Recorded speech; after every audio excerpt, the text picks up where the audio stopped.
Oke guys, kita lanjutkan kembali materi kita pembahasan mengenai ketentuan umum dan tata cara perpajakan. Kali ini kita akan membahas mengenai, pembayaran pajak. Ini dengan menggunakan, surat setoran pajak atau SSP. Bahwasanya pajak, yang terutang atau utang pajak itu bisa dilakukan pelunasan atau pembayaran. Ini dengan membayar sendiri pajak yang terutang. Kemudian bisa juga melalui pemotongan atau pemungutan oleh pihak ketiga seperti halnya pada PPh pasal 21, PPh pasal 22, 23, 4 ayat 2 dan lain sebagainya. Kemudian bisa juga dilunasi melalui pembayaran di luar negeri, yaitu melalui pemotongan dan pemungutan PPh yang ada di luar negeri kemudian dikreditkan ke dalam negeri. Yang keempat adalah pemungutan PPN oleh pihak penjual atau pihak yang ditunjuk oleh pemerintah. Serta bisa juga untuk pembayaran pajak-pajak yang lainnya seperti PPB, BPHTB yang menggunakan form yang lainnya. Terus di mana wajib pajak atau masyarakat itu bisa membayar pajaknya? Yang pertama dia bisa membayar pajak di layanan loket atau teller yaitu over the counter ya kan. Kemudian dia juga bisa menggunakan pembayaran pajak itu melalui layanan dengan menggunakan sistem elektronik lainnya, yakni e-billing pada bank persepsi atau kantor pos, ya kan, pos persepsi, bank devisa persepsi, dan bank persepsi mata uang asing. Jadi intinya pembayaran ini sangat mudah sekali, bahkan dengan sistem elektronik ini, dengan e-billing, bisa dilakukan kapan aja dan di mana aja. Nah, mungkin kita perlu menengok bagaimana sejarah perkembangan dari pembayaran pajak ini. Tahap pertama dulu banget ini itu pembayaran dilakukan langsung ke kantor kas negara. Artinya negara ini membuka kantor kas negara yang sekarang ini adalah di bawah DJPB ya, Direktorat Jenderal Perbendaharaan, dengan membawa yang langsung kemudian disetorkan langsung ke kas negara. Tahap kedua itu pembayaran melalui bank, yang artinya kas negara tidak lagi menerima pembayaran dari wajib pajak atau dari masyarakat, tapi pembayaran adalah melalui bank. Di sini adalah adanya sistem kontrol ya, artinya yang menerima adalah pihak ketiga, artinya di sana nanti akan dipertanggungjawabkan pihak ketiganya itu, bukan lagi pihak dari pemerintah langsung. Nah, pada tahap ini juga muncullah istilah namanya bank persepsi. Namun pada saat itu pembayaran masih bersifat offline, ya, artinya belum langsung terkoneksi jaringan. Artinya ketika bayar saat ini, nanti mungkin laporannya baru muncul 5 hari kemudian atau 10 hari kemudian baru muncul reportnya bahwa saya dia telah membayar gitu kan. Jadi tidak langsung. Kemudian tahap ketiga itu adanya revolusi perbankan di mana pembayaran bisa menggunakan website dan online banking system. Ya artinya ini real time. Ketika membayar hari itu maka saat itu juga bisa ditelusuri bahwasanya dia telah bayar. Namun mungkin perlu validasi ya kan. Kemudian tahap 4 dengan menggunakan modul penerimaan negara atau MPN yang tercantum dalam Undang-Undang Keuangan Negara dan Undang-Undang Perbendaharaan Negara. Undang-Undang Keuangan Negara ini Undang-Undang Nomor 17 tahun 2003. Adapun Undang-Undang Perbendaharaan Negara ini sepertinya tahun 2004 ini. Kemudian yang saat ini yang kelima adalah udah tahap pembayaran menggunakan elektronik yaitu menggunakan e-billing yang artinya MPN sebelumnya memang ini tetap melalui perbankan, namun MPN ini dikembangkan oleh Kemenkeu. Artinya sistem yang ada di sistem pembayaran yang ada di perbankan itu ngeling langsung dengan sistem yang ada di Kemenkeu. Jadi antara katakanlah dua server inilah katakanlah ya atau dua big server ini sudah terkoneksi sehingga apa yang dibayarkan di perbankan langsung bisa diketahui dalam MPN ini oleh Kemenkeu sehingga bisa real time-nya. Kalau yang pada tahap ketiga ini kan dari perbankan, nanti perbankan dia memberikan laporan kepada Kementerian Keuangan mengenai pembayaran pajak dan lain sebagainya. Adapun tahap kelima yang ini adalah menggunakan pembayaran elektronik itu bisa dilakukan dengan e-billing tadi, yakni bisa dilakukan kapan aja dan di mana aja tanpa harus menunggu pada hari kerja dan jam kerja. Kalau dibayar di perbankan atau misalnya di kantor pos, itu kan seharusnya bayarnya itu kan pada hari kerja dan jam kerja. Namun kalau misalnya secara elektronik atau e-billing ini, itu bisa dilakukan bahkan pada hari Minggu atau misalnya tengah malam sekalipun. Sarana pembayaran itu apa? Sarana pembayaran dan penyetoran pajak itu ya SSP ya. SSP surat setoran pajak. Atau sarana lain yang disamakan dengan SSP.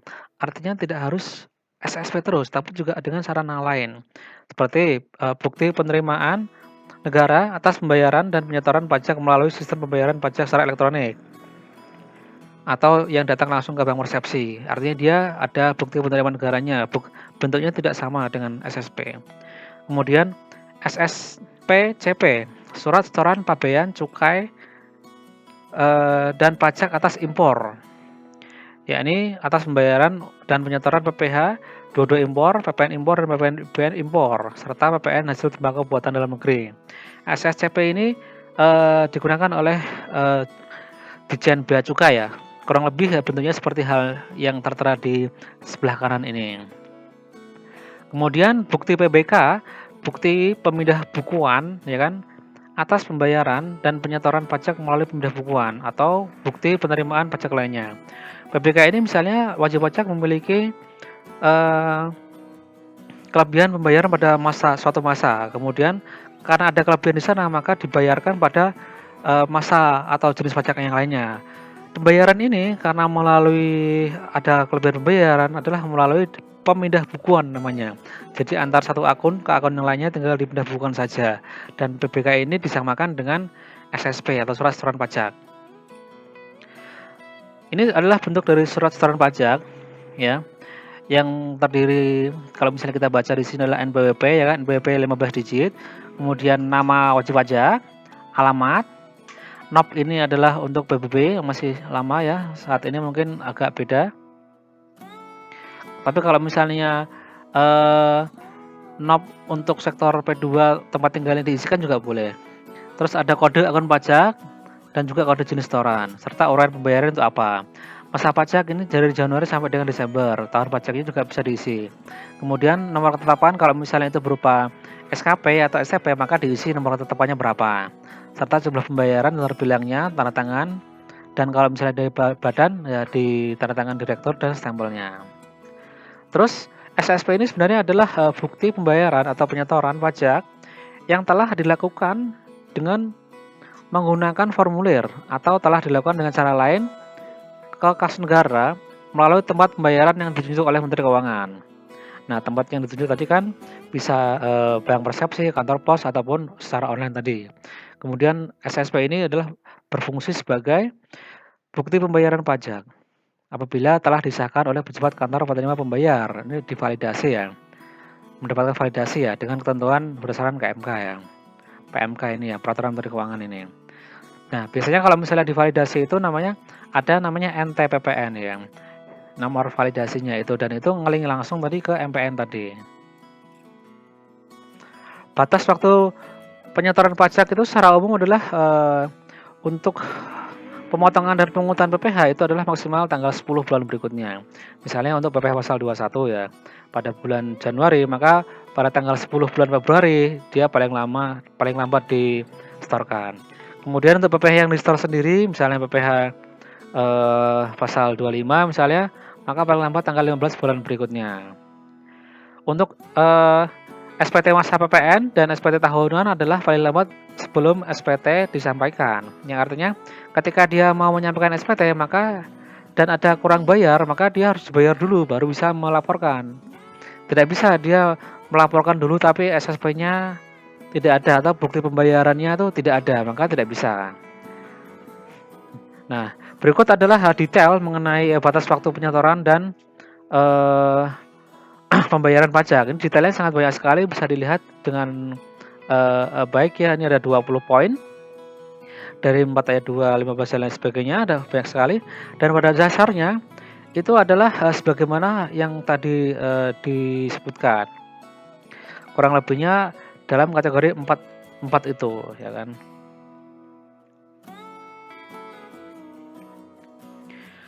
Apa konsekuensi kalau misalnya wajib pajak itu tidak membayar atau menyetor pajaknya? Kita lihat di sana ada sanksi administratif, sanksi administrasi, dan juga sanksi pidana.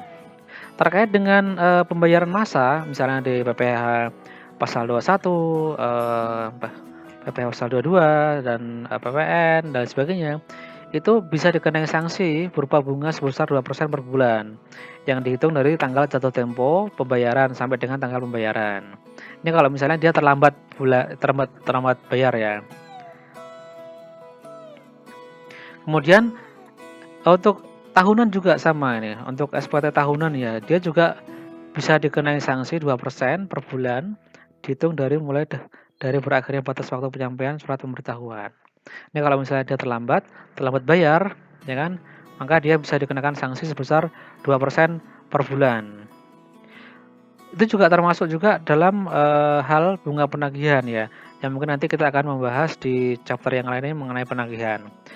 Sama halnya yakni, 2% per bulan untuk seluruh masa atau untuk seluruh yang kurang terutang tadi, kalau misalnya belum dilunasi sehingga tanggal jatuh tempo yang ada. Adapun sanksi pidananya, ini sanksi pidana tidak menyetorkan pajak yang telah dipotong atau dipungut.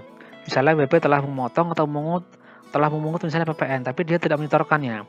Maka dilihat lagi kalau misalnya dia adalah sesuatu perbuatan yang dengan sengaja ya kan, tidak menyetorkan pajak yang telah dipotong atau dipungut, sehingga menimbulkan kerugian, pada pendapatan negara, maka dia diancam dengan pidana penjara paling singkat 6 bulan dan paling lama 6 tahun ya kan, serta, paling sedikit 2 kali jumlah pajak terutang atau kurang yang bayar dan maksimal 4 kali.